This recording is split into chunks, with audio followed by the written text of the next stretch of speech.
ስለዚህ በቤተሰብ በምናምን ብቻ ወንድሞችን በልዩ ልዩ አይነት መንገድ የሚጎዳ ነገር በፍጹም ተቀባይነት ያለው ነገር አይደለም። ምልክቶቹ ጥሩ ስላልሆኑ ነው ቴዶ ምነካው በድፍረት ተናገረ እንዳትሉ። በጣም በተጨባጭ ያየናቸው ነገሮች ስላሉ እየሳሙ የሚነክሱ ሰዎች በስተዋል እና እንዲህ አይነቱን ነገር አንታገስም።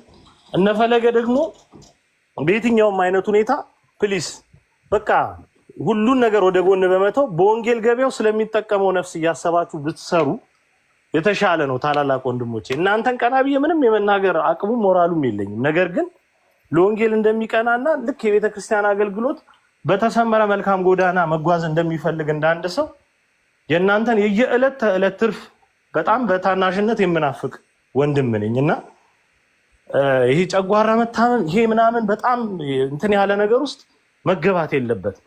እውነትን የያዘ ሁሌ ፈተና ይበዛበታል። ነገር ግን አሸናፊው እሱ። ስለዚህ የመጣንበትን መስመር እናውቀዋለን። ፈለገ መቼም አሁን አይደለም ነገሮች እንትን የተባሉት በምን አይነት መጠን ነገሮች እያደጉ እርስ በርስ ነገሮችን በምን ያህል መጠን እያቀራረብን እንዴት ወደ መልካም ሐሳብ እንደመጣ እናውቀዋለን። ስለዚህ በዚህ አይነት ሁኔታ ያለውን እንቅስቃሴ አጠናክሮ ስለ ወንጌል በወንጌል መትጋት መቀጠል ይችላል፣ መቀጠልም አለበት። በዚህ ደረጃ መጥቶ አሳብሮ የሆነን ሰው ለማጥፋት የሚሰራ ሰው ራሱ እስኪጠፋ እስኪጨንቀው ድረስ ነው ነገሮች የሚሆኑት። ይሄን ስንናገር አንፈራም፣ አናፍርም፣ አንድም ነገር ወደኋላ አንልም። ይሄ ገመና ምናምን እያሉ አጉል አይነትም ሳይንስ ውስጥ አንገባ። ይሄ ከገመናም ከየትኛውም እንደዚህ አይነት አስተሳሰቦች ውጭ ያለ ነገር። ይሄንን ለማለት እወዳለሁ። ቴዶዬ በጣም ነው የማመሰግነው። የኛ ብርቱ ወንድም በጣም በጣም ነው የማመሰግነው። እግዚአብሔር ያክብርልኝ። ዛሬ እንግዲህ ድምጼ በጣም ዝቅ አድርጌ ነው የማወራው። ክርስቲያኖቶች ወንድሞቼ ስለ እውነት ትንሽ ስላመመኝ ነው። ጨጓሬን ትንሽ አመጋገብ ላይ ትንሽ ስህተት እየፈጠርኩ ነው መሰለኝ። ትንሽ ከሰሞኑ እያመመኝ ስለሆነ ነው እና ቴዶዬ ትክክል ነህ። በመጀመሪያ ደረጃ ስለ ሁሉም ነገር እኔ እግዚአብሔርን አመሰግነዋለሁ። እንኳንም የአባቶቻችንን በረከት እንድናይ እግዚአብሔር አምላክ ረዳን። እጅግ በጣም አድርጌ እግዚአብሔርን አመሰግነዋለሁ። እንኳንም ስለ አገልግሎቴ ለመዘለፍ በቃው። እንዲምላችሁ የሆኑ ሰዎችን ጎበዝ እንዲሉኝ ወይ የሆኑ ሰዎች ደግሞ በጣም በስማም ፈለገ ምናምን እንዲሉ አይደለም። ለኔ ለመንፈሳዊ ህይወቴ በቃ ትልቅ ትልቅ ትልቅ አሻራ ስለጣለ ነው። በነገራችን ላይ እዚህ ውስጥ ያላችሁ ክርስቲያኖቶች ወንድሞች እኔ ወደ ቤተክርስቲያን አገልግሎት እንዴት እንደመጣሁ ያውቃለሁ። ለእናንተ ማስረዳት ለእናንተ ምን ነገር አይጠበቅብኝም። ይሄን አገልግሎት ለማግኘት ወደዚህ አገልግሎት ለመግባት ስንት ዋጋ እንደከፈልኩኝ እኔና አንድ ክርስቶስ እናውቃለን። እግዚአብሔር የተመሰገነ ይሁን። የልቤን መሻት አይቶ ደካማ ሆኜ ሳለ ብዙ ጎዶሎነት እያለብኝ እግዚአብሔር አምላክ ሳይገባኝ ይሄ አገልግሎት ይገባሃል ብሎ ሰጥቶኛል። ስለዚህም ዘወትር እግዚአብሔርን አመሰግናለሁ። ከኔ ጋር አብሮ አደግ የሆኑ ጓደኞቼ በአሁን ሰዓት ላይ በጣም ትልልቅ ነገር አፍርተው በንብረት ደረጃ ትልልቅ ንብረት ይዘው እየኖሩ ነው ያሉት። እግዚአብሔር በሚያውቀው እዚህ ግባ የሚባል ነገር የለኝም። የምኖረው ቤተሰብ ጋር ነው። ብዙ ነገር የማስቸግረው ቤተሰቤን ነው። ከሁሉም ነገር ይልቅ ግን እግዚአብሔር አምላክ ለይቶ መርጦ እኔን ለመቅደሱ አገልግሎት ስለጠራኝ በአውደ ምሕረቱ ላይ ቆሜ እና አቡነ ተክለ ሃይማኖት ደማቸው የፈሰሰበት አውደ ምሕረት ላይ ያኔ አገልግሎቱ ልክ እንደዚህ እንዳሁኑ ቀይ ምንጣፍ ተነጥፎልን 2 ትልልቅ ስፒከር ተደርጎ ምናምን የሚል ህዝብ በዝቶ አልነበረም። እና አቡነ ተክለ ሃይማኖት ሲያገለግሉ ካፍና ካፍንጫቸው ደም እየፈሰሰ እየተዋረዱ በጡጫ እየተመቱ እየተደበደቡ ደማቸው በፈሰሰበት አውደ ምሕረት ላይ ነው እኛ ቆመን እየሰበከን ያለ ነው። ብዙ ጊዜ የቤተክርስቲያናችንም የምንጣፍ መሬት በቀይ ቀለም ሁሉ ጊዜ የሚያሸበርቀው ለዛ ነው። አንድም በቤተ መቅደስ ካህኑ ዘካርያስ ደሙ እንደፈሰሰ ለማጠየቅ፣ ሁለቱም ደግሞ ልክ እንዲህ ያሉ ቅዱሳን አባቶች ስለዚህ ቅዱስ አሁን ዛሬ ላይ የምናያትን ቅዱስ ቤተክርስቲያንን እንድናያት ብዙዎች ደማቸው እንደፈሰሱ ለማጠየቅ ነውና እግዚአብሔርን አመሰግናለሁ። እኔ ክርስቲያኖቶች ወንድሞች ምንም የከበደኝ ነገር የለም በዚህ ጉዳይ። በሌላ ጉዳይ ችግር የለውም በሌላ ጉዳይ። በእኔ ጉዳይ ግን ዙሪያ እያዘናችሁ ያላችሁ፣ እየተበሳጫችሁ ያላችሁ፣ እየተናደዳችሁ ያላችሁ እህቶች ወንድሞች፣ ሕያው እግዚአብሔር ምስክሬ የእናንተን እርዳታ የእናንተን እገዝ አልፈልግም። የሆኑ አካላትን ላይቭ ከፍታችሁ እንድትናገሩ አልፈልግም። የሆኑ አካላትን በውስጥ መስመር በኮሜንት በመልእክት በተለያየ ጉዳይ እንድትናገሩ አልፈልግም። እንድትዝቱ አልፈልግም። እንድታስጠነቅቁ አልፈልግም። ከእናንተ የበለጠ ከእናንተ አይደለም ከእኔም የበለጠ ለእኔ የሚጨነቅ የሚወደኝ አምላክ አለኝ። እርሱም ደግሞ ክርስቶስ ኢየሱስ ነው። አለቅ ለሚያስጨንቀኝ ጠላት ለሆነ በአጠቃላይ ክርስቶስ አሳልፎ አይሰጠኝ። እግዚአብሔር የተመሰገነ ይሁን። ሌላውን ተዉት። እኔ ብርቱ አይደለሁኝም። የአያቴ ጸሎት የእናቴ ጸሎት ለክፉ ነገር አሳልፎ ይሄንን አምናለሁ። እኔ ቆሜ እንደው የምጸልየውን ነገር ተውባት። እኔ በስንት ነገር በልቤ ቂም ይዤ ምናምን እሱን እንኳን ተውት። የእናቴ ጸሎት ለክፉ ነገር አሳልፎ አይሰጠኝም። አያት ያለ በህይወት እግዚአብሔር አምላክ በእድሜ አሁን የሚያቆይልኝ እሱም የሚጸልየው ጸሎት ለክፉ ነገር አሳልፎ አይሰጠኝም። ምንም ነገር እንዳታስቡ ተወዳጆች። በእምነት ለመጣ ነገር ፈለገ አትናቴዎስ ትችትን አይደለም ዘለፋን አይደለም ዛሬ የምናገረው፣ ቅድም እንዳልኳችሁ እንድታጨበጭቡልኝ እንድታሞግሱኝ አይደለም። ፈለገ አትናቴዎስ በእምነቱ የመጣ ነገር እስከሆነ ድረስ ዘለፋን፣ ስድብን፣ ትችትን አይደለም ሞትን መጋፈጥ ይችላል። ስለ እምነቴ እስከሆነ ድረስ ምንም ፈረው ነገር የለም። እግዚአብሔር የተመሰገነ ይሁን። ልክ ምንድነው መሰላችሁ ስለ ክርስቶስ እንደሆነ ስታውቁት የሆነ እኮ በጣም እኮ አደገኛ መንፈሳዊ ሆነን እኮ አይደለም።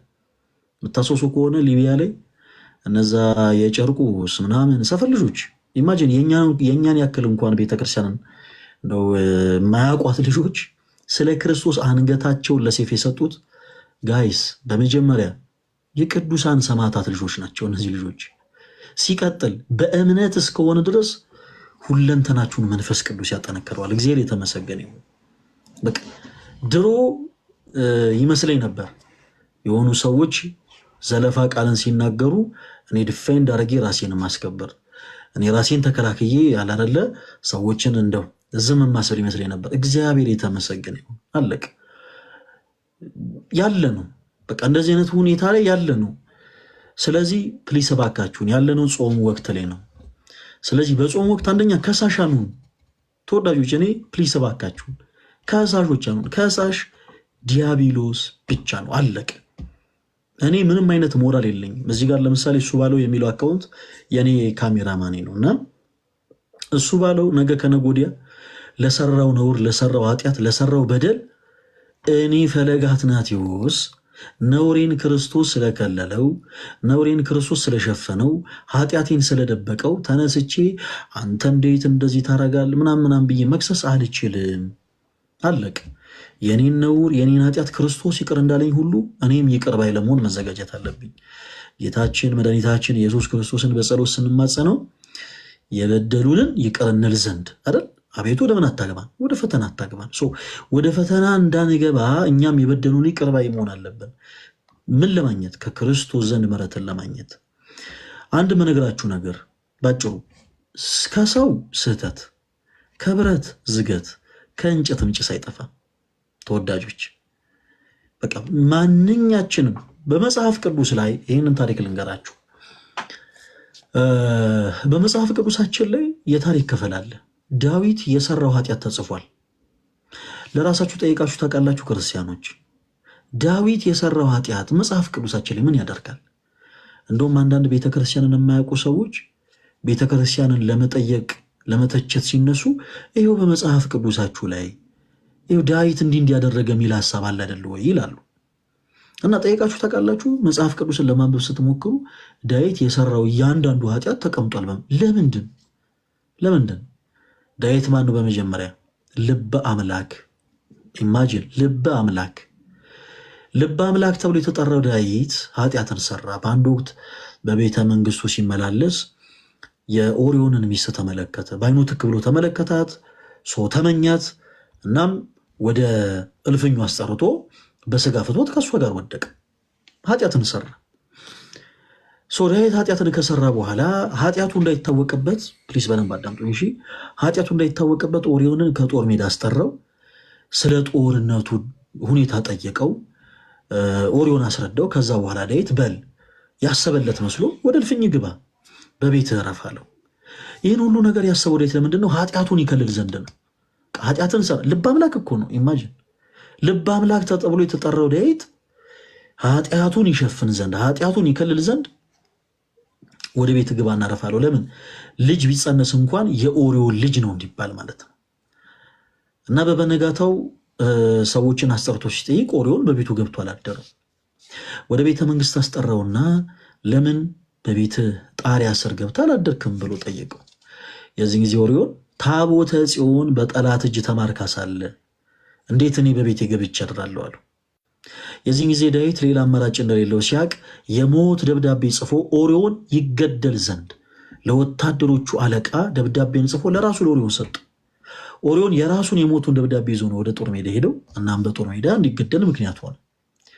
ይሄ ታሪክ በመጽሐፍ ቅዱስ ውስጥ አለ። ለምንድን ነው ተወዳጆች ይሄ ታሪክ በመጽሐፍ ቅዱስ ውስጥ የተጻፈው? እንግዲህ ዳዊት ልበ አምላክ ነው እና ደግሞ መጽሐፍ ቅዱስ የእግዚአብሔር ቃል ነው። መጽሐፍ ቅዱስ ቅዱስ መጽሐፍ ነው፣ የተለየ መጽሐፍ ነው ማለት ነው ከሌሎች መጽሐፍትና ለምንድን ነው ይሄ ታሪክ የተጻፈው? ለምንድን ነው እንዲህ ዳዊት የሰራው ኃጢአት፣ ዳዊት የሰራው ነውር፣ ዳዊት የሰራው በደል ለምንድን ነው በመጽሐፍ ቅዱስ ላይ የተጻፈው ካልን እንኳን ምድራዊ የሆኑ ኃጢአተኛ የሆኑ ሰዎች ይቅርና ልበ አምላክ የተባለው ዳዊት እንኳን ኃጢአትን እንደሚሰራ ታውቁ ዘንድ ነው። ማንም ሰው ሊያታላችሁ ይገባል።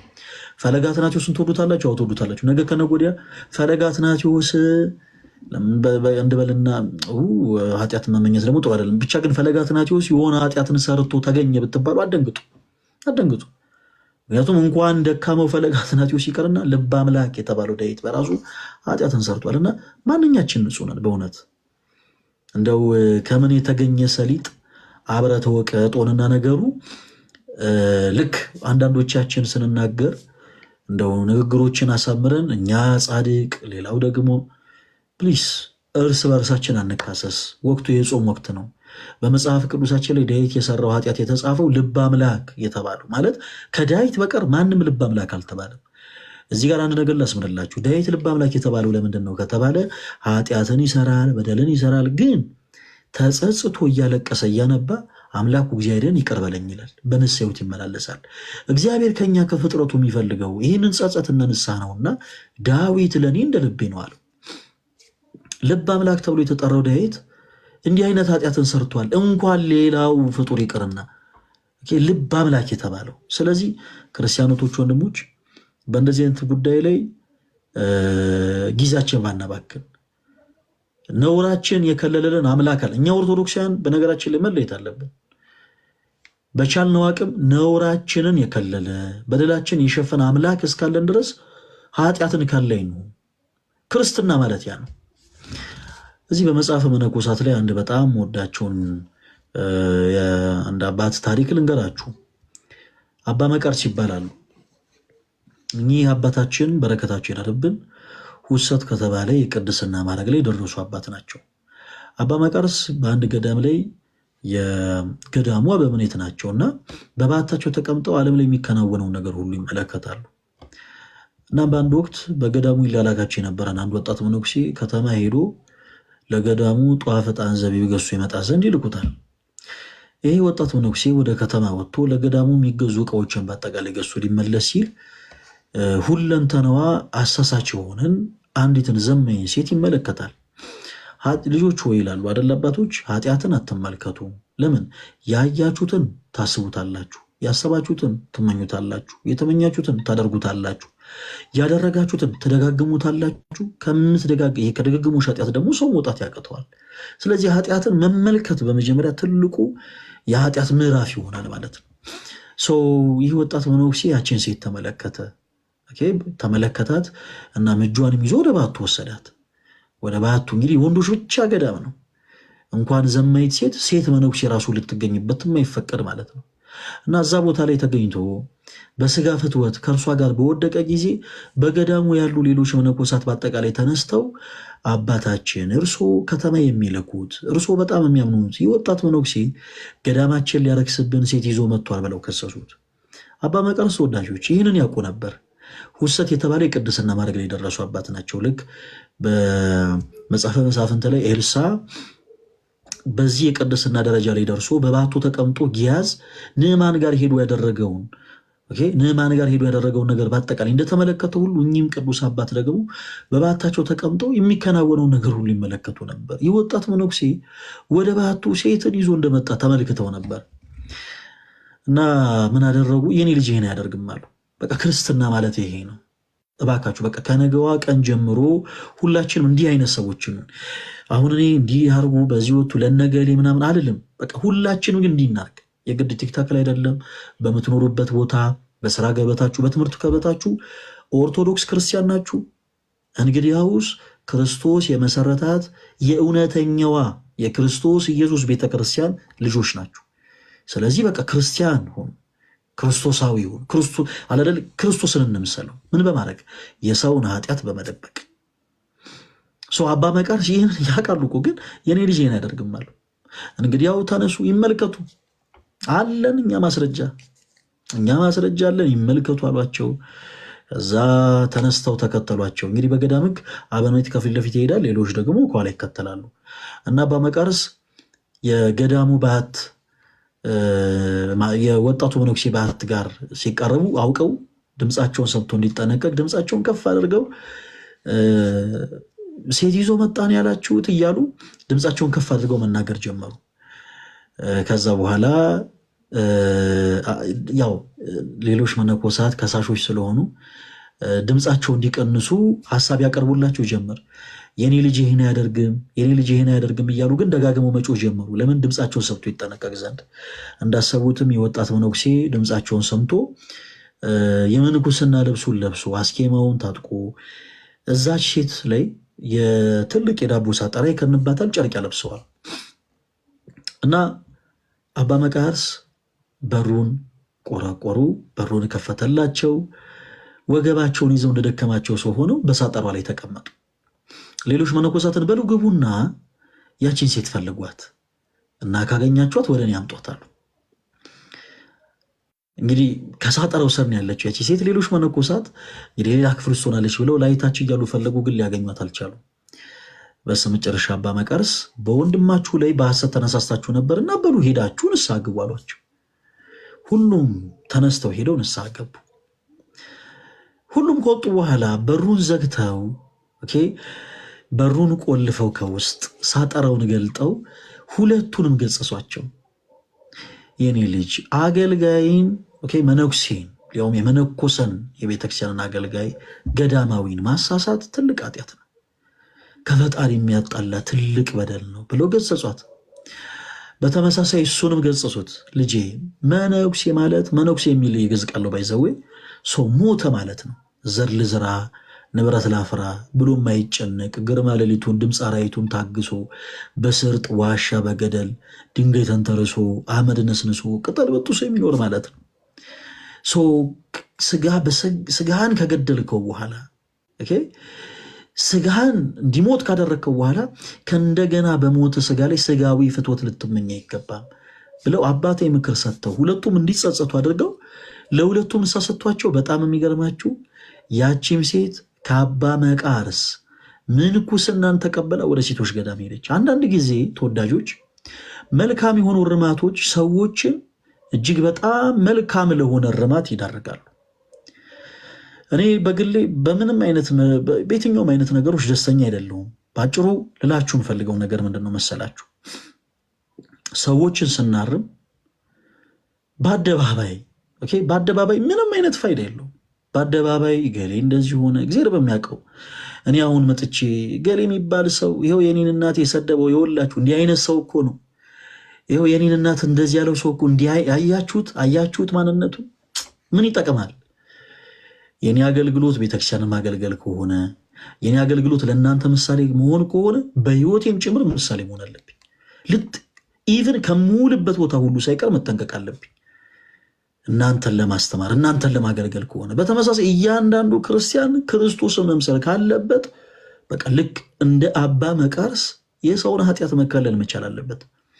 ጓደኛሞች ሆናችሁ በዚህ አጋጣሚ እኔ ማስተላለፍ ፈልገው አሁን ለቲክቶክ አይደለም፣ ክርስቲያን ሆናችሁ ለራሳችሁ ለህይወታችሁ ስትሉ በጓደኝነት ህይወት ውስጥ ያላችሁ ወንድማማቾች፣ በጓደኝነት ህይወት ውስጥ ያላችሁ ተማማቾች፣ ጓደኛ ማለት ጓደኛ ማለት ነው፣ የጓዳን የሚያውቅ።